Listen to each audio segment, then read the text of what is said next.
Ora viva, amigas e amigos, é o nosso segundo episódio sobre o Mosteiro de São Salvador de Moreira da Maia, onde nos encontramos, desta feita no seu interior, para evocar os seus 400 anos de história, com o nosso convidado muito especial, José Augusto Maia Marques, que está aqui à minha beira, que faz o favor de ser meu pai, colega, e que nos vai falar agora um bocadinho sobre os tesouros que guarda o interior desta igreja, não é?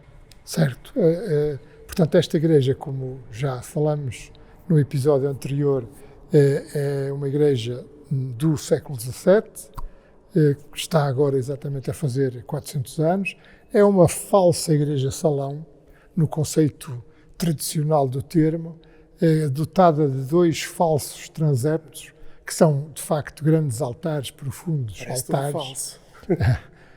Mas é uma igreja que tem uma característica construtiva de tudo quanto está na mudança de paradigma artístico.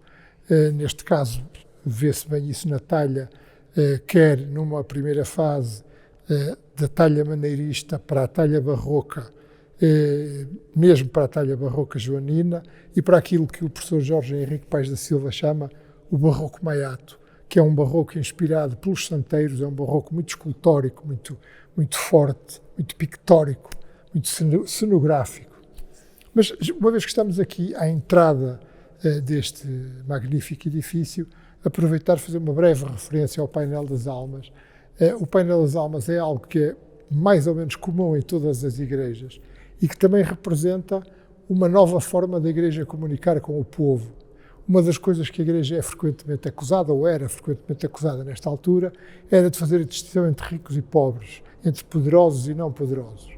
E o que é que o painel das almas normalmente nos transmite? Se nós olharmos para a parte inferior do painel, isto é, nas chamas do purgatório, nós vemos ali uma cabeça com coroa, uma cabeça com tiara, uma cabeça coroada com a coroa da tonsura dos padres, freiras, isto é, nas chamas do purgatório todos são iguais.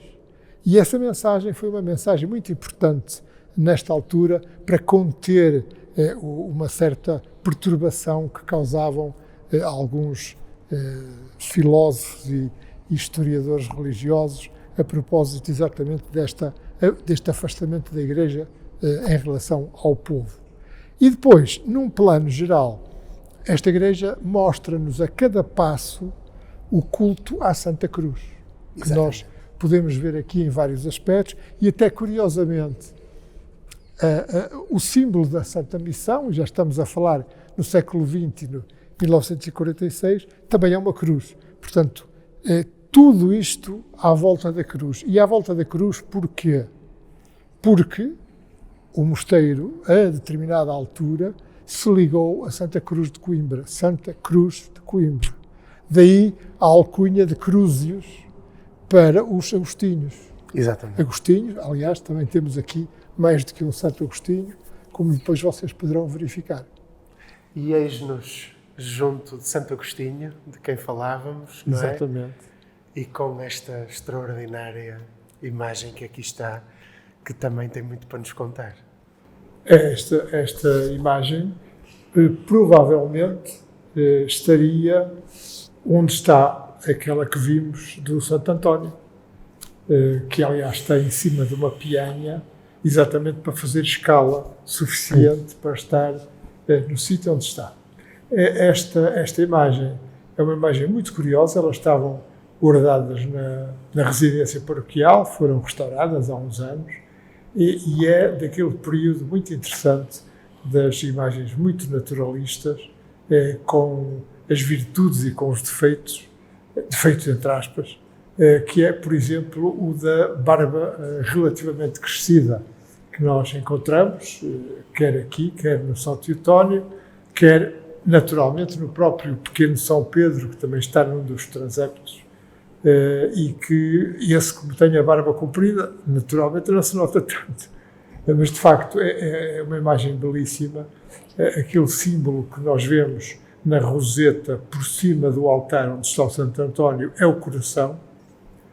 muita gente dizia, bom, mas é o Sagrado Coração de Jesus, porque do outro lado está o Sagrado Coração de Maria, onde está a Senhora do Rosário. Não é, é o coração sim, mas o coração símbolo do próprio Santo Agostinho, que, como sabemos, é representado com um coração na mão, e como vimos já nas imagens anteriores da própria Igreja. Homens de barba rija, mas com o coração nas mãos. Exatamente, homens de barba rija, mas com o coração nas mãos.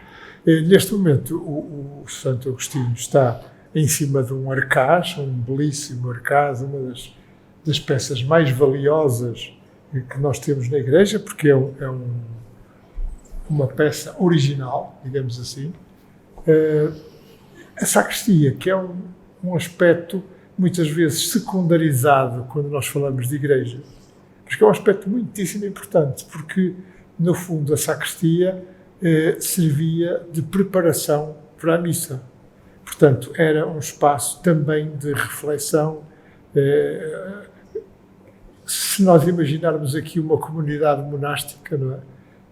Isto servia também de sala de reuniões, embora houvesse a chamada sala do capítulo, aqui mesmo ao lado, mais ou menos simétrica da sacristia, mas de facto a sacristia é um aspecto muito importante, é uma coisa sagrada, igualmente sagrada, onde se preparavam as partículas, onde se preparava a homilia, onde se trocavam impressões, onde os párocos hoje se paramentam, onde se guardam livros, onde se guardam peças do acervo que não têm lugar na Igreja, como é de facto o caso desta. E se repararmos bem, a sacristia tem exatamente os mesmos azulejos que nós encontramos no resto da Igreja, portanto não é uma decoração menor, é uma decoração maior. Também tem peças de talha dourada, como a representação da morte de Cristo, com Jerusalém em fundo, o São Teotónio, a imagem de São Teotónio, o teto em caixotões de madeira escura. Portanto, é um espaço nobre e por isso não deve ser menosprezado. E foi o que nós tentamos fazer nesta série de 3 documentários, foi promover, digamos assim, aqueles espaços que normalmente estão um bocadinho mais escondidos ou que não concitam tanto o interesse do público. E que estão, tantas vezes, na nossa proximidade. Exatamente. E aos quais nem sempre damos o valor devido. Exatamente, exatamente. E que convidamos as pessoas a visitarem, quando visitarem obviamente que há igrejas que têm sacristias modernas, contemporâneas, que não terão um interesse arquitetónico, mas neste caso eu convido-vos sempre, quando vierem visitar o Mosteiro de Moreira, visitem a sacristia, porque de facto vale a pena. É um espaço de trabalho, portanto não é um espaço que está propriamente musealizado, onde nós vemos as bandeiras, vemos os lanterninhos das procissões, vemos os pendões das confrarias. Vivo, habitado, dinâmico, não é? Mas é um espaço que merece, sem dúvida nenhuma, a nossa visita. Sem dúvida nenhuma, e não o menosprezando, mas abrindo já o caminho para aquilo que vamos ver a seguir. Vamos agora voltar aqui ao corpo central da Igreja e, nem de propósito, também um espaço de reflexão, de oração e de meditação. Exatamente. Não é? E vamos, se calhar, agora aproximar-nos mais do altar-mor para descobrirmos quer esse altar, quer os altares laterais, onde encontramos algumas imagens que vale a pena falar, não é? Sim, imagens e a tal sobremesa. Exatamente. De que se falou no primeiro programa. Pois, até porque está diretamente relacionada com a Santa Cruz, não é? Exatamente. E, portanto, tem tudo a ver. Venham connosco. E a caminho do altar-mor, convém, no meio destas falsidades todas das quais falávamos, destacar aqui, se calhar, 2 grandes referências da Ordem dos Cónegos Regrantes de Santo Agostinho, não é? Exatamente. O próprio Santo Agostinho, que é facilmente reconhecível em termos escultóricos, porque tem o coração na mão, e deste lado o São Teotónio. O São Teotónio, que também é, digamos, um abade importante da Ordem dos Cónegos Regrantes e que teve uma grande influência no norte do país, havendo até zonas onde o culto a São Teotónio está profundamente arraigado. São dois exemplares magníficos dos tais imaginários santeiros da Maia, como aliás todas estas 4 situações dos 4 falsos transeptos nos mostram. Isto é, muito brevemente, uma história muito curiosa, porque estes altares não estavam acabados. Estes altares estavam apenas engessados. As únicas coisas que estavam acabadas eram, efetivamente, as imagens. E depois, o que é que acontece? O gesso atrai a umidade. Então foi necessário mesmo, e houve uma grande discussão, nessa altura, recordo-me, o padre Xavier Coutinho, o professor António Cruz, uma geração de ouro, Dom Domingos Espinho Brandão, e havia uma grande discussão, o que é que se havia de fazer? Dourar novo ou dourar velho? O dourar velho justifica-se quando já foi velho. Agora, dourar velho, uma coisa que era nova, não era tão justificável. E, portanto, entenderam os sábios dessa altura, e na minha perspectiva acho que não está mal, que devia ser dourado como se tivesse acabado de fazer naquela altura. E daí, além da própria qualidade do ouro do século XVII não ser a mesma da do século XVIII, daí a diferença entre este barroco, o tal barroco maiato, o tal barroco escultórico, cenográfico, e o que nós vemos depois no altar-mor, de que falaremos a seguir.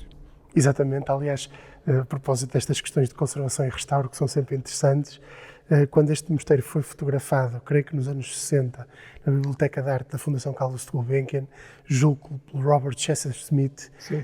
Encontramos exatamente, e podemos ver esses registros, os altares engessados de que falas. Exatamente. E que mostram a evolução. Não é? Esse registro foi muito útil, por exemplo, para a recuperação do Cadeiral dos Monges que nós vemos aqui no altar-mor, de que não se restava praticamente nada em termos decorativos, e se não fossem essas fotografias dos anos 60, não teria havido hipótese de fazer essa reconstituição. De maneira que é um dos casos em que o património se regenera a si próprio. Exatamente. E, de facto, com este segundo episódio, além de tudo mais, as verdades, as falsidades, os acrescentos, o dinamismo de uma estrutura como esta, ficamos a perceber que o prato principal, afinal, guardava muitos mistérios. Muitos mistérios. E já agora, só mesmo para encerrar este segundo programa, chamar a vossa atenção para o chamado Arco do Cruzeiro, e no topo do Arco do Cruzeiro encontramos a escultura do Divino Salvador, portanto, do padroeiro, patrono do mosteiro, que segura um lábaro, portanto, uma daquelas coisas que se utilizavam nas procissões, nos desfiles romanos, que é uma forma de cruz. Por baixo, uma escultura que tem uma cruz e tem os anjinhos, e que nós vamos revelar, sendo a origem daquela relíquia que nós deixamos para a sobremesa, que, afinal de contas, acaba por ser um prato forte. Sem dúvida. E eu tenho a certeza que depois de tudo isto, não vão querer perder o próximo episódio. Nós também não o vamos perder, porque guarda muitas sugestões e muitas interessantes questões. Muito obrigado mais uma vez, e para a semana estamos aqui de novo. Obrigado.